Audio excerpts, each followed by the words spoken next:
give you just a brief little bit of history here. Back in the early days of NASA and the Apollo program, I got this picture from the Japanese Space Agency, the Japanese NASA. They have a tremendous program going over there in Japan. You know, the Japanese are bright people. So the Japanese Space Agency signed a contract with NASA years and years ago to buy copies of every picture NASA took during the Apollo program. And I'm sure the Japanese paid a sizable amount of money for this contract. And as the films was developed and the photos were made and they shipped them off to Japan, and the Japanese have a tremendous reservoir of good, original NASA pictures. They bought them, they paid for them. Now, this photograph was released by the Japanese Space Agency, and you can see the Japanese writing here. This was taken by Apollo 13. But something happened in my country over the last few years that I'm very, very troubled by. Just last week, the United States celebrated the 40th anniversary of putting a man on the moon. Then we went through this whole whoop-de-doo of patting ourselves on the back and thinking, gee, wasn't that neat?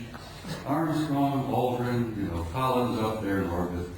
On the moon, aren't we great people? Aren't we magnificent? Look what we did. Well, let me tell you a couple of things that they did that you may not have ever heard about before. They took the few pictures they had it all televised, everybody, Walter Cronkite and all of them were looking out. Golly gee, isn't this great? Isn't this neat? We got a couple of guys on the moon. Ladies and gentlemen, my government, NASA, NASA, which many of us in the United States say stands for never a straight answer, proceeded to erase 40 rolls of film of the Apollo program. The flight to the moon, the flight around the moon, the landings on the moon, the walking guys here and there. They erased, for Christ's sake, 40 rolls of film of those events. Now we're talking about several thousand individual frames that were taken that the so-called authorities did not have a right to see. Oh, they were disruptive, socially unacceptable, politically unacceptable. I become furious. I'm a retired command sergeant major. I was never famous for having a lot of patience. The idea when I found out that they had erased 40 rolls of film involving several thousand individual shots about what really happened up there, I became so furious that I could have punched the director of NASA in the nose. I try to be, I'm not a dangerous man. I like to tell people that, like Henry Higgins in My Fair Lady, I have the milk of human kindness by the quart in every vein. So I really am a gentle man. But I have the capability, the potential of being rather dangerous and violent.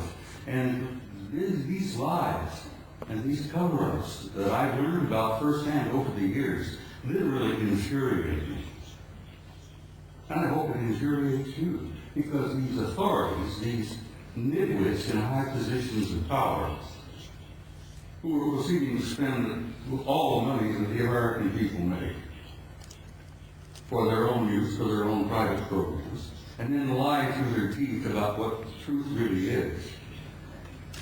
Well, thanks to the idea that there were a few employees in NASA 40 years ago, even today, there are some good people working there, decent people, honest people.